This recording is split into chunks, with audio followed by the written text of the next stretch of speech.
ಮೊದಲನೇದಾಗಿ ಪಾಂಡವಪುರದ ಮಹಾಜನತೆಗೆ ಎಲ್ರಿಗೂ ನಮಸ್ಕಾರ. ಆಕ್ಚುಲಿ ಅಣ್ಣ ಥ್ಯಾಂಕ್ ಯು ಸೋ ಮಚ್. ನಿಮ್ಮ ಕಾರ್ಯಕ್ರಮದಲ್ಲಿ ನಮ್ಮ ಸಿನಿಮಾಗಳದ್ದು ನಮ್ಮ ಟೀಸರ್ನ ಪ್ಲೇ ಮಾಡ್ತಾ ಇದ್ದೀರಾ. Really thank you so much ಅಣ್ಣ.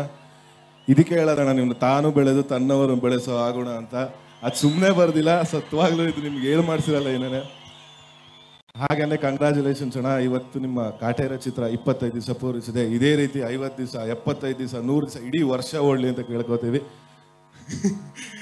ಆಮೇಲೆ ಹರಿ ಸರ್ ಹೇಳ್ತಾ ಇದ್ರು, ಅಲ್ಲಿ ಅಣ್ಣ ಓಡ್ತಾ ಇದಾರೆ, ಒಂದ್ ಕೈಲಿ ಮಚ್ಚಿಟ್ಕೊಂಡಿದ್ದಾರೆ ಅಂತ. ಬಟ್ ಆ ಮಚ್ಚಲ್ಲಿ ರಕ್ತ ಇರೋದು ಮಾತ್ರ ಹರಿ ಸರ್ ಹೇಳಿಲ್ಲ.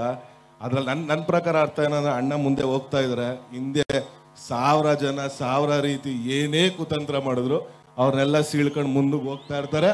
ಅದು ಉತ್ತರನೇ ಕಾಟೇರ ಆಗಿದೆ. ಇದೇ ರೀತಿ ಅಣ್ಣ ಒಳ್ಳೊಳ್ಳೆ ಸಿನಿಮಾಗಳ ಕನ್ನಡ ಚಿತ್ರರಂಗಕ್ಕೆ ಕೊಡ್ತಾ ನಮ್ಮಂತ ಯಂಗ್ಸ್ಟರ್ಸ್ಗೆ ಇನ್ಸ್ಪೈರ್ ಮಾಡಿ ಅಂತ ಕೇಳ್ಕೊಂತೀನಿ. ಥ್ಯಾಂಕ್ ಯು ಅಣ್ಣ.